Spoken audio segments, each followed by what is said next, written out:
अस्सलामु अलैकुम व रहमतुल्लाहि व बरकातुहू। अल्हम्दुलिल्लाहि रब्बिल आलमीन वस्सलातु वस्सलामु अला सय्यिदिल मुरसलीन व अला आलिहि व सहबिहि अजमाइन। अम्मा बाद। अऊज़ु बिल्लाहि मिनश शैतानिर रजीम। बिस्मिल्लाहिर रहमानिर रहीम। वकज़ालिक अअसरना अलैहिम लियअलमू अन्न वअदल्लाहि हक़्क़ुन व अन्नस्साअत ला रैब फ़ीहा इज़ यतनाज़ऊन बैनहुम अम्रहुम फ़क़ालू बुनू अलैहिम बुनियाना रब्बुहुम अअलमु बिहिम क़ालल्लज़ीन ग़लबू अला अम्रिहिम लनत्तख़िज़न्न अलैहिम मस्जिदा। सदक़ल्लाहुल आज़ीम। सम्मानीय दर्शक मंडली, एर पूर्वे आमी एकटी भिडियो करेछिलाम जे भिडियोटार टाइटेल छिलो बर्तमाने मज़ाराते जियारतेर इस्लामी विधान। तो एरই साथे सम्पर्कित आरेकटी विषय सेटा आजके उल्लेख करब, सेटा होच्छे जे कबरके पाका करा। अर्थात आमरा বিভিন্ন স্থানে গিয়ে দেখেছি সেখানে কবর পাকা রয়েছে। তো ইসলাম এই সম্পর্কে কি বলে সেটাই আমি তুলে ধরব। ইমামে আবু দাউদ রহমতুল্লাহ আলাইহি কিতাবুল জানায়েজে একটি হাদিস নিয়ে এসেছেন। সর্বপ্রথম আমি সেই হাদিসটা আপনাদের সামনে পাঠ করছি।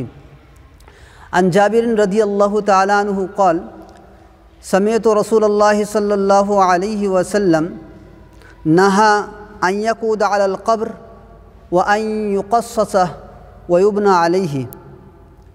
हज़रत जाबिर रदियल्लाहु ताला अन्हु बोलें जे आमी रसूलुल्लाह सल्लल्लाहु अलैहि वसल्लमके ए कथा बोलते शुनेछि तिनि निषेध करेछेन कबरे बसा थेके एबं कबरके पाका करते एबं कबरेर उपरे कोनो इमारत करते।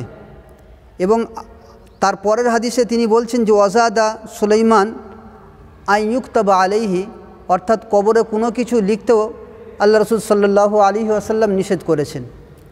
तो এটা হলো হাদিস। এই হাদিসের মাধ্যমে যেটা স্পষ্ট হচ্ছে সেটা হচ্ছে এই যে কোনো ব্যক্তির কবরকে পাকা করা যাবে না, কোনো ব্যক্তির কবরের উপরে কোনো ধরনের প্রাসাদ তৈরি করা যাবে না, কোনো কবরের সামনে কিছু লেখা যাবে না। কিন্তু বর্তমানে আমরা এটা দেখছি যেখানেই কবর হচ্ছে কোনো ভালো মানুষ যদি মারা যায় সেখানে কবরটাকে পাকা করার ব্যবস্থা করা হয়। শুধু তাই নয়, কবরের সামনে একটা কিছু লেখা হয় পাথরের ওপর, মার্বেল পাথরে বা অন্য কোনো এতে লেখা হয়ে থাকে। তো এই সম্পর্কে কিছু কথা আপনাদের সামনে তুলে ধরব। যেহেতু এর পূর্বে মাজারে জিয়ারাত নিয়ে আলোচনা করেছি, তার সাথে এটা সম্পর্ক কেন আমরা জানি যে কবর পাকা হওয়া মানে যে লোকটা নিশ্চয়ই কোনো একটা ভালো মানুষ ছিল, ওলি মানুষ ছিল, আল্লাহর খুব কাছের মানুষ ছিল। তো যখনই কবর পাকা হবে মানুষের সমাগম বাড়বে। আর মানুষ যেহেতু আমরা এমন একটা পরিবেশে আছি যে যেখানে থাকলে আমরা হিন্দুদের সংস্পর্শে থাকার কারণে বারবার একথা আমি বলেছি যে তাদের কৃষ্টি কালচার, তাদের আচার আচরণ আমাদের মধ্যে অনেকটা চলে এসেছে। এবারে আমরা অনেক সময় গুলিয়ে ফেলি যে ইসলাম এ সম্পর্কে কি বলে।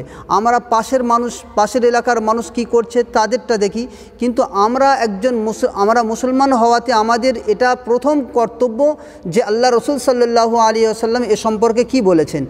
আমরা জানি আল্লাহ রসুল সাল্লাল্লাহু আলাইহি ওয়াসাল্লাম যখন ইন্তেকাল করেছিলেন, যখন তার আল্লাহ রসুল সাল্লাল্লাহু আলাইহি ওয়াসাল্লামের ওফাত হয়েছিল, তখন একটা ইখতিলাফ দেখা দিয়েছিল।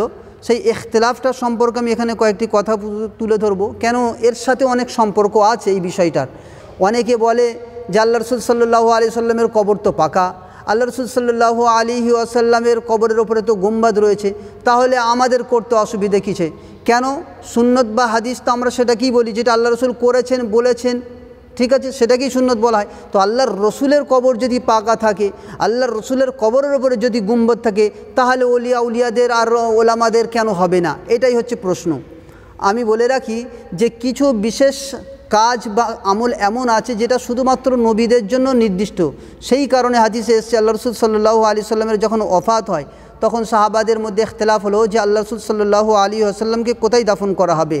তো যখন এই নিয়ে আলোচনা চলছিল তখন হযরত আবু বকর সিদ্দিক রাদিয়াল্লাহু তাআলা আনহু তিনি বলেছিলেন যে আমি রাসূলুল্লাহ সাল্লাল্লাহু আলাইহি ওয়াসাল্লামকে বলে মানে কথা বলতে শুনেছি, তিনি বলেছেন যে সামি'তু মিন রাসূলিল্লাহ সাল্লাল্লাহু আলাইহি ওয়াসাল্লাম মা নাসিতুহু ক্বাল মা কবাদাল্লাহু নাবিয়ান ইল্লা ফিল মাওযাইল্লাযী ইউহিব্বু আন ইউদফানা ফিহি ইদফিনু ফি মাওযাই ফিরাশিহি।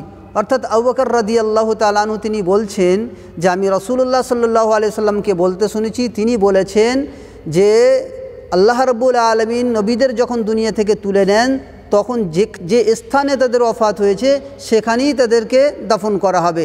তো আবু বকর রাদিয়াল্লাহু তাআলা আনহু এ কথা বলার পরে বিষয়টা মিটমাট হয়ে যায়। যেহেতু আল্লাহ রাসূল সাল্লাল্লাহু আলাইহি ওয়াসাল্লামের ওফাত মা আয়েশা সিদ্দিকা রাদিয়াল্লাহু তাআলা আনহার হুজরা মুবারকে হয়েছিল, সেই কারণে মা আয়েশার হুজরাটাই আল্লাহ রাসূল সাল্লাল্লাহু আলাইহি ওয়াসাল্লামের রওজায়ে আতহার হয়ে গিয়েছিল। তো বলার উদ্দেশ্য হচ্ছে এই যে আল্লাহর রসুলকে যেখানে দাফন করা আছে অলরেডি সেটা বিল্ডিং মানে একটা ঘর ছিল, এবং গুম্বাদ যেটা আমরা দেখতে পাই, আমরা জানি যে ইসলামে অনেক কিছু নতুন করে সংযোজন হয়েছে। সাহাবারা করেনি গুম্বাদ, তাবিইনরাও করেনি, পরবর্তী আইম্মাদের সময়তেও হয়নি। 678 খ্রিস্টাব্দে সাইফুদ্দিন নামক একজন বাদশাহ এসেছিলেন, তিনি ওই গুম্বাদটা করেছিলেন। কিন্তু আমরা জানি যখন আলে সৌদ যখন ক্ষমতায় আসে, মামলাকাতুল আরাবিয়াত সৌদে যখন আলে সৌদের হাতে যখন ক্ষমতা আসে, তো তারা একটা অভিযান চালিয়েছিল যে আরবের মাটিতে কোনো মাজার রাখতে দেব না। তো তারা সেই অভিযান অনেকটা সফল হয়েছিল। সাহাবাদের কবরে যেখানে গুম্বাদ করা ছিল, যেখানে কোনো কিছু লেখা ছিল, সবটাকে তারা মিসমার করেছিল। কতটা ঠিক বেঠিক এটা পরের কথা। এখান থেকে দাদা হুজুর রহমতুল্লাহ আলাইহি চিঠি লিখেছিলেন এবং এটাকে তিনি মান্যতা দিয়েছিলেন যে আপনারা যেটা করছেন এটা ইসলাম বিরোধী নয়। আমি নিজে পড়েছি, এটা আমি কারো শুনে বলছি না, আমি এটা নিজে পড়েছি। তো দাদা হুজুর পীর কেবলা রহমতুল্লাহ আলী তিনি একথা বলেছেন যে আপনারা যেটা করছেন ঠিকই করছেন, তবে আরও অন্যান্য যে সমস্ত অপসংস্কৃতিগুলো আছে সেইগুলোকেও আপনাদেরকে মেটাতে হবে, সেটাকেও শেষ করতে হবে। তো যাই হোক, তারা যখন সমস্ত মাজার টাজার সব ভেঙে একেবারে মিসমার করে দিয়েছিল, কবরকে কবরস্থান বানিয়ে দিয়েছিল, তো তখন যখন তারা উদ্বুদ্ধ হলো বা এরাদা করলো যে আল্লাহ রাসূল সাল্লাল্লাহু আলাইহি ওয়াসাল্লামের গুম্বাদকে ভেঙে ফেলা হবে, তখন বিশ্বের বিভিন্ন প্রান্ত থেকে আলে সৌদের কাছে চিঠি যায় এবং সেই চিঠির পরিপ্রেক্ষিতে তিনি 1925 সালে একটা মানে কনফারেন্স ডাকেন বা আলোচনা সভা ডাকেন। তো আমাদের ভারতবর্ষ থেকে মুফতি আজম মুফতি কিফায়তুল্লাহ সাহেব রহমতুল্লাহ আলাইহি এবং আল্লামা শাব্বির আহমদ উসমানী রহমতুল্লাহ আলাইহি এখানের প্রতিনিধি হিসাবে তারা গিয়েছিলেন। তো যখন আলোচনা চলছিল, আলোচনা হবার পরে যখন সৌদি হুকুমত যখন একথা বলে দিল যে আমরা আল্লাহ রসুলের গুম্বাদকে ভাঙব, তখন আল্লামা শাব্বির আহমদ উসমানী রহমতুল্লাহ আলাইহি তিনি বলেছিলেন, বিভিন্ন তর্ক যুক্তি মাধ্যম দিয়ে বুঝিয়েছিলেন যে আল্লাহ রসুলের গুম্বাদকে ভাঙা যাবে না। তো সেখান থেকে আর গুম্বাদটা ভাঙা হয়নি এবং এখনও পর্যন্ত সেই গুম্বাদ আছে। কিন্তু আল্লাহ রসুল সাল্লাল্লাহু আলাইহি ওয়াসাল্লামের সাথে অন্যান্য মানুষের যদি তুলনা করা হয় তাহলে আমাদের ঘরবাড়ি কম আর কবরস্থান বেশি দেখতে পাবো। কবরের ব্যাপারটা হচ্ছে এরকম হওয়াই দরকার যে কবর আজকে আছে, কালকে যখন নিশান মিটে যাবে তখন অন্য কবর হবে। আর সবাই যদি কবরের সামনে যদি কুতবা লাগিয়ে দেয়, অর্থাৎ যেটা লেখা হয়ে থাকে, তাহলে কবরস্থান তো বেশি হয়ে যাবে মানুষের বাড়ির থেকে। তো সেই জন্য এটা হচ্ছে বিবেকও এটা বলে যে কবর একটা সাধারণভাবে রাখাটাই হচ্ছে এটা বুদ্ধিমানের কাজ।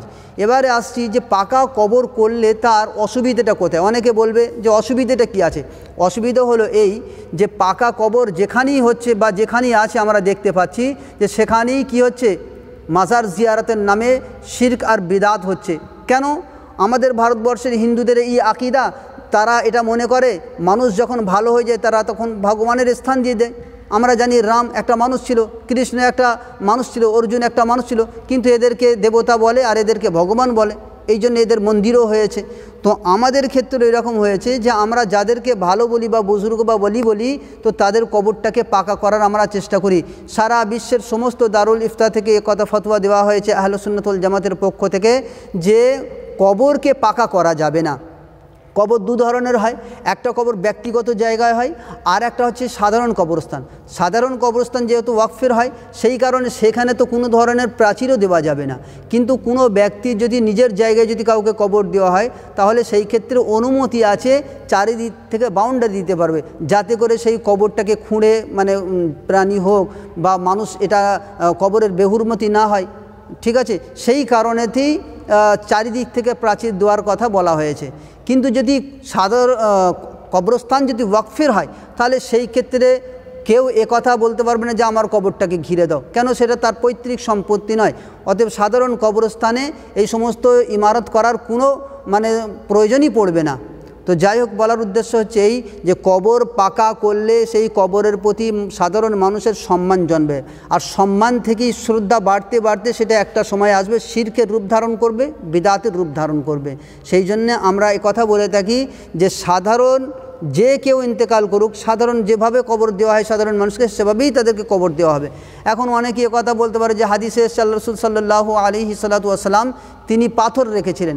আমরাও বলি হযরত উসমান বিন মাসউদ রাদিয়াল্লাহু তাআলা আনহু যখন ইন্তেকাল করেন, আল্লাহ রাসূল সাল্লাল্লাহু আলাইহি ওয়াসাল্লাম কবর দেওয়ার পরে, তবে এটা মদিনার একেবারে প্রথম দিকের ঘটনা, উসমান বিন মাসউদ রাদিয়াল্লাহু তাআলা আনহুর ইন্তেকালের পরে তার কবর দেওয়ার পরে আল্লাহ রাসূল সাল্লাল্লাহু আলাইহি সাল্লাম সামনে একটা ভারী পাথর রেখেছিলেন। কেন রেখেছিলেন তার ব্যাখ্যায় বলা হয়েছে যে কবরটা যাতে করে চেনা যায়, কেননা যদি কবর চিনতে না পারা যায় তাহলে সেই ক্ষেত্রে কবরের উপর দিয়ে হাঁটা চলা এগুলো একেবারে নিষেধ, কঠোরভাবে নিষেধ করা হয়েছে। ওয়াইয়ু কাদা আলাই, কবরে বসা যাবে না, হাঁটা যাবে না, কবরের উপর দিয়ে পাশ দিয়ে যাবে। তো সেই কারণে কবরের বেহুরমতি না হয়, বা এরকমও হতে পারে যে সেই কবরে অন্য কাউকে দাফন করে দেবে, ঠিক আছে। তো এই রকম কারণে আল্লাহ রাসূল সাল্লাল্লাহু আলাইহি সাল্লাম একটা পাথর রেখেছিলেন, কিন্তু পাথরে কোনো কিছু লেখা ছিল না। হাদিসে এটা এসছে যে ওয়াইয়ুক্তাবা আলাইহি, কবরের উপরে কোনো কিছু লেখা যাবে না। কিন্তু বড় পরিতাপের বিষয়, আজকে বহু সাধারণ মানুষ তো দূরের কথা, আলেম ওলামাদের কবরেও বেশ কিছু কবর, সেটা যে কোনো মাকতাবে ফিকিরের হোক না কেন, লেখা আছে।